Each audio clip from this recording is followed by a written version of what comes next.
നമ്മളുടെ അടുത്ത് സ്ഥിരമായിട്ട് ആളുകൾ ചോദിക്കുന്ന ഒരു സംശയം, ബൈപ്പാസ് നിർദ്ദേശിക്കപ്പെട്ട രോഗിക്ക് ആൻജിയോപ്ലാസ്റ്റി ചെയ്യാൻ സാധിക്കുമോ? ചുരുക്കി പറയുകയാണെങ്കിൽ 90% കേസിലും ബൈപ്പാസ് നിർദ്ദേശിച്ച രോഗികൾക്ക് ആൻജിയോപ്ലാസ്റ്റി ചെയ്യാൻ സാധിക്കും. അതിന് ബൈപ്പാസ് എന്തുകൊണ്ടാണ് നിർദ്ദേശിക്കപ്പെടുന്നത് എന്നുള്ളതാണ് അതിലത്തെ ഒന്നാമത്തെ ചോദ്യം. ഇപ്പോൾ പലപ്പോഴും ബൈപ്പാസ് നിർദ്ദേശിക്കപ്പെടുന്നത് മെയിൻ രക്തക്കുഴലിലുള്ള ബ്ലോക്കുകൾ, അതേപോലെ ജംഗ്ഷനിലുള്ള രണ്ട് തിരിഞ്ഞു പോണ സ്ഥലത്തുള്ള ബൈഫർക്കേഷൻ എന്ന് പറയും, ജംഗ്ഷനിലുള്ള ബ്ലോക്കുകൾ, അതേമാതിരി ഒരു ബ്ലോക്ക് കുറേ കാലമായിട്ട് അടഞ്ഞ് ഉറച്ച കല്ല് പോലെയുള്ള ബ്ലോക്കുകൾ, അതേമാതിരി ബ്ലോക്കുകൾ ബലൂൺ വെച്ച് ഡയലേറ്റ് ചെയ്യാൻ സാധിക്കില്ല എന്ന് വിചാരിക്കണ കാൽഷ്യം നിറഞ്ഞിട്ടുള്ള ബ്ലോക്കുകൾ. അങ്ങനെ 4 തരത്തിലുള്ള ബ്ലോക്കുകളാണ് പ്രധാനമായിട്ടും ബൈപ്പാസ് പറയാനുള്ള പ്രധാന കാരണം. അപ്പോൾ ഇതിന് ഓരോന്നിനും ഓരോ പുതിയ ടെക്നിക്കിൽ നമുക്ക് ആൻജിയോപ്ലാസ്റ്റിയിലൂടെ തന്നെ ആ ബ്ലോക്ക് മാറ്റാൻ 90% കേസിലും സാധിക്കും. ഇപ്പോൾ LMC ആൻജിയോപ്ലാസ്റ്റി എന്ന് പറയുന്നത് മെയിൻ രക്തക്കുഴലിലുള്ള ആൻജിയോപ്ലാസ്റ്റി ഇപ്പോൾ ഒരു സ്റ്റാൻഡേർഡ് നോമാണ്. പണ്ടൊക്കെ അത് ബൈപ്പാസ് മാത്രം ചെയ്തിരുന്ന സ്ഥലമാണ്. ഇപ്പോൾ അത് ബൈപ്പാസും ആൻജിയോപ്ലാസ്റ്റിയും മാറി മാറി ചെയ്യുന്നതാണ്. കൂടുതൽ കേസിലും ആൻജിയോപ്ലാസ്റ്റി ചെയ്യാനാണ് കൂടുതൽ കേസിലും ചെയ്യാറ്. രണ്ടാമത് കംപ്ലീറ്റ് ആയിട്ട് അടഞ്ഞ സാധനം CTO എന്ന് പറയും. കുറേ വർഷങ്ങളായിട്ട് അടഞ്ഞിട്ടുള്ള ബ്ലോക്കുകൾ ഇപ്പോൾ അതിനെ തുറന്ന് കയറാൻ പറ്റിയ CTO വയേഴ്സും അതിനുള്ള എക്യുപ്മെൻറ്റ്സും ബലൂൺസും ഇപ്പോൾ അവൈലബിൾ ആണ്. അപ്പോൾ ആ CTOs നമുക്ക് തുറക്കാൻ സാധിക്കുന്നതോടുകൂടി പലപ്പോഴും ബൈപ്പാസ് നമുക്ക് അവോയ്ഡ് ചെയ്യാൻ പറ്റും.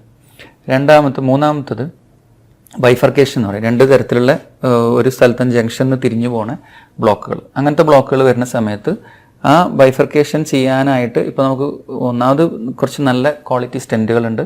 അതും അല്ലാതെ ഈ ചെയ്യുന്ന പ്രൊസീജിയറിൻ്റെ ക്വാളിറ്റി അസസ് ചെയ്യാനും അതിൻ്റെ ഒപ്റ്റിമൈസേഷനും വേണ്ടിയിട്ട് നമുക്ക് ഇൻട്രാവാസ്കുലർ അൾട്രാസൗണ്ട് OCT എന്നൊക്കെ പറഞ്ഞിട്ടുള്ള ഇമേജിങ്, അതിൻ്റെ ഉള്ളിൽ സ്റ്റെൻറ്റിൻ്റെ ഉള്ളിലൊക്കെ പോയി ആ ബ്ലോക്കിൻ്റെ ഉള്ളിൽ പോയി എവിടെ നിന്നാണ് ഇത് തിരിയണത്, എത്ര സൈസിൽ ഇത് വലുതാക്കണം, എത്ര സൈസ് ആൻജിയോപ്ലാസ്റ്റി കഴിഞ്ഞതിന് ശേഷം ആ സ്റ്റെൻറ്റ് കറക്റ്റ് സൈസിൽ വന്നോ എന്നുള്ളതൊക്കെ നോക്കിയിട്ട് ആ പ്രൊസീജിയറിനെ കുറച്ചും കൂടി ഹൈ എൻഡ് പ്രൊസീജിയർ ആക്കാനുള്ള എക്യുപ്മെൻറ്റ്സും അവൈലബിൾ ആണ്. അപ്പോൾ ഇത്തരം പുതിയ ടെക്നോളജീസ് ഉപയോഗിച്ച് 90% കേസിലും ബൈപ്പാസ് പറഞ്ഞ കേസിലും ആൻജിയോപ്ലാസ്റ്റി ചെയ്യാൻ സാധിക്കും. ഇനി രണ്ടാമത്തെ ഒരു ചോദ്യം, അങ്ങനെ ചെയ്യുന്നത് കൊണ്ട് കുഴപ്പങ്ങളുണ്ടോ? ഇപ്പം ചില കേസുകളിൽ ബൈപ്പാസ് തന്നെയായിരിക്കും ഉത്തമം. വളരെയധികം ബ്ലോക്കുകളുള്ള കാൽസിഫൈഡ് ആയിട്ടുള്ള കല്ല് പോലത്തെ ഇതിൽ പമ്പിംഗ് ഒക്കെ കുറവുണ്ട്, ഡയബറ്റിക് ആയിട്ടുള്ള ഒരു പേഷ്യൻറ്റിന് ചിലപ്പോൾ ബൈപ്പാസ് തന്നെയായിരിക്കും ഉത്തമം.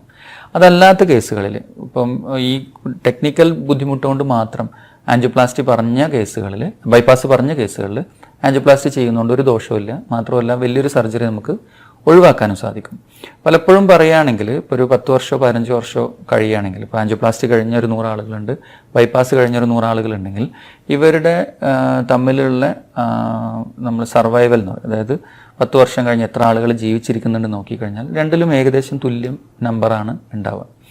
പൊതുവേ പറയുക, ബൈപ്പാസ് ചെയ്യുന്ന ആളുകളിൽ സ്ട്രോക്കിൻ്റെ ഇൻസിഡൻസ്, തലച്ചോറിൽ പക്ഷാഘാതം വരാനുള്ള സാധ്യത കുറച്ച് കൂടുതലാണ്. ആൻജിയോപ്ലാസ്റ്റി ചെയ്യുന്ന ആളുകളിൽ വീണ്ടും ബ്ലോക്ക് വന്നിട്ട് ഒരു പ്രൊസീജിയറും കൂടി ചെയ്യേണ്ട ഒരു സാധ്യത കുറച്ച് കൂടുതലാണ്. കുറച്ച് കൂടുതലാണ്, എല്ലാവർക്കും വരുന്നല്ല, ഒരു വളരെ കുറഞ്ഞ ശതമാനം ആളുകൾക്ക് വരുന്നർത്ഥം. അതേപോലെ സ്ട്രോക്ക് ബൈപ്പാസ് ചെയ്യുന്ന എല്ലാവർക്കും സ്ട്രോക്ക് വരുന്നില്ല, കുറച്ച് ആളുകൾക്ക് വരാനുള്ള ഒരു സാധ്യത ഉണ്ട്. അപ്പോൾ ഇത് തമ്മിലുള്ള ഒരു കമ്പാരിസൺ അങ്ങനെയാണ്. ബൈപ്പാസ് പറഞ്ഞ രോഗികളിൽ 90% ആൾക്കാർക്കും ആൻജിയോപ്ലാസ്റ്റിയിലൂടെ തന്നെ ആ ബ്ലോക്കുകൾ മാറ്റാൻ സാധിക്കും. ഇതെന്തുകൊണ്ടാണ് ഞാനിത് പറയാൻ കാരണം വെച്ചാൽ, ഒരു ബൈപ്പാസ് പറഞ്ഞ ഒരുപാട് രോഗികൾ ആ ഓപ്പറേഷനെ പേടിച്ചിട്ട് ഒരു ചികിത്സയും ചെയ്യാതെ വേറെ അശാസ്ത്രീയമായ പല ചികിത്സകൾ ചെയ്ത് നടക്കുന്നുണ്ട്. നമ്മുടെ നാട്ടിലുണ്ട് അങ്ങനത്തെ ഒരുപാട് ആളുകൾ. അങ്ങനത്തെ ആളുകൾക്കും അതേപോലെ ബൈപ്പാസ് പറഞ്ഞിട്ട് സമാധാനം നഷ്ടപ്പെട്ട് ഉറക്കം നഷ്ടപ്പെട്ട ഒരുപാട് ആൾക്കാരുണ്ട്. അങ്ങനത്തെ ആൾക്കാർക്കും ഒരു സമാധാനം കിട്ടാനും അവർക്ക് ഇതല്ലാത്ത ബൈപ്പാസ് അല്ലാത്ത ഒരു ഓപ്ഷനിലൂടെ അവർ ബ്ലോക്ക് മാറ്റാൻ സാധിക്കും എന്നുള്ള ഒരു സന്തോഷ വാർത്ത പറയാനും വേണ്ടിയിട്ടാണ് ഞാൻ ഈ ഒരു വീഡിയോ ചെയ്യുന്നത്.